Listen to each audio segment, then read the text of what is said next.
Wonderful SR ક્રિએશનમાં આપ સર્વેનું સ્વાગત છે. આજે આપણે જોઈશું શ્રી શિવ પુરાણ મહાત્મય. મિત્રો, વિડીયો પસંદ આવે તો લાઈક કરશો, તેમજ વિડીયોને વધારેમાં વધારે શેર કરશો. કમેન્ટમાં ઓમ નમઃ શિવાય જરૂરથી લખશો અને ચેનલને સબસ્ક્રાઈબ કરશો. ઓમ શ્રી ગણેશાય નમઃ. શ્રી શિવ પુરાણ મહાત્મય. ભવાબ્ધિ મગ્નમ દિનમ મામ સમુદ્ધર ભવાર્ણવાત કર્મ ગ્રાહ ગૃહિતાંગમ દાસો અહમ તવ શંકર. શૌનકજીના સાધન વિષયક પ્રશ્ન કરવા પર સુતજીએ એમને શિવ પુરાણના ઉત્કૃષ્ટ મહિમાનું શ્રવણ કરાવ્યું. શ્રી શૌનકજીએ પૂછ્યું, મહાજ્ઞાની સુતજી, આપ સંપૂર્ણ સિદ્ધાંતોના જ્ઞાતા છો. પ્રભુ, મને પુરાણની કથાઓના સાર તત્વનું વિશેષ રૂપે વર્ણન કરવા કૃપા કરશો. જ્ઞાન અને વૈરાગ્ય સહિત ભક્તિથી પ્રાપ્ત થનાર વિવેકની વૃદ્ધિ કેવી રીતે થાય છે અને સાધુ પુરુષ કેવી રીતે પોતાના કામ, ક્રોધ વગેરે માનસિક વિકારોનું નિવારણ કરે છે. આ ઘોર કળિયુગમાં જીવ ઘણું કરીને આસુરી સ્વભાવના થઈ ગયા છે. એ જીવ સમુદાયને શુદ્ધ એટલે કે દેવી સંપત્તિથી યુક્ત કરાવવા માટે સર્વશ્રેષ્ઠ ઉપાય કયો છે? આપ આ સમયે મને એવું કોઈ શાશ્વત સાધન બતાવો જે કલ્યાણકારી વસ્તુઓમાં પણ ઉત્કૃષ્ટ અને પરમ મંગલકારી હોય તથા પવિત્ર કરનારા ઉપાયોમાં પણ સર્વોત્તમ પવિત્રકારક ઉપાય હોય. તાત એ સાધન એવું હોય જેના અનુષ્ઠાનથી તરત જ અંતઃકરણની વિશેષ શુદ્ધિ થઈ જાય અને તેથી નિર્મળ ચિત્તવાળા પુરુષને સદાને માટે શિવની પ્રાપ્તિ થાય.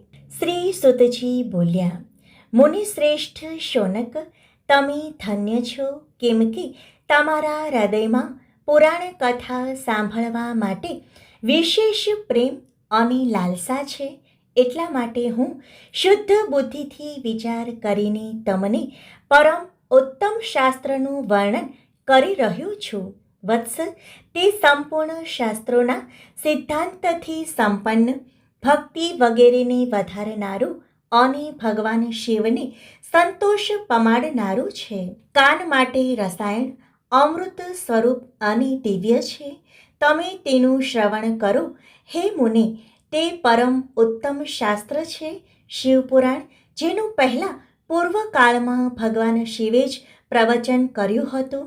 આ કાલરૂપી સાપથી પ્રાપ્ત થનાર મહાન ત્રાસનો વિનાશ કરનારું ઉત્તમ સાધન છે. ગુરુદેવ વ્યાસે સનતકુમાર મુનિનો આદેશ મેળવીને સંક્ષેપમાં આ પુરાણનું પ્રતિપાદન કર્યું છે.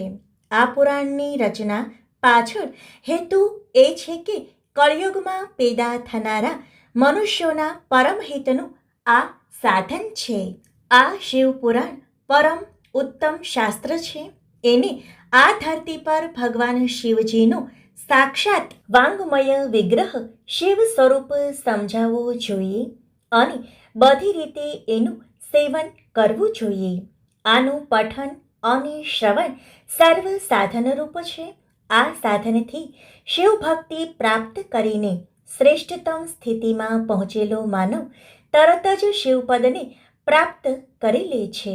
એટલા માટે જ સંપૂર્ણ પ્રયત્ન કરીને માનવોએ આ શિવપુરાણ વાંચવા સાંભળવાની ઈચ્છા કરી છે અથવા આ પુરાણના અધ્યયનને અભિષ્ટ ઇચ્છિત સાધન માન્યું છે. આ રીતે આનું પ્રેમપૂર્વક શ્રવણ પણ સંપૂર્ણ મનોવાંછિત ફળ પ્રદાન કરનારું છે. ભગવાન શિવના આ પુરાણને સાંભળીને મનુષ્ય બધા પાપોથી મુક્ત થઈ જાય છે અને આ જીવનમાં મોટા મોટા ઉત્કૃષ્ટ ભોગ ભોગવીને અંતે શિવલોકને પ્રાપ્ત કરી લે છે. આ શિવપુરાણ નામનો ગ્રંથ 24,000 શ્લોકોવાળો છે.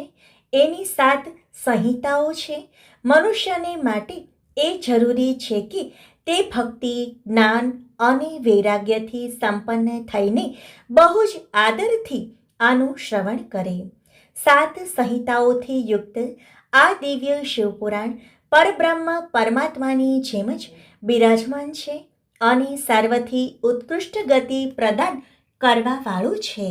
જે કોઈ નિરંતર અનુસંધાનપૂર્વક આ શિવપુરાણને વાંચે છે અથવા નિત્ય પ્રેમપૂર્વક આનો પાઠ માત્ર કરે છે તે પુણ્યાત્મા છે, એમાં કોઈ સંશય નથી.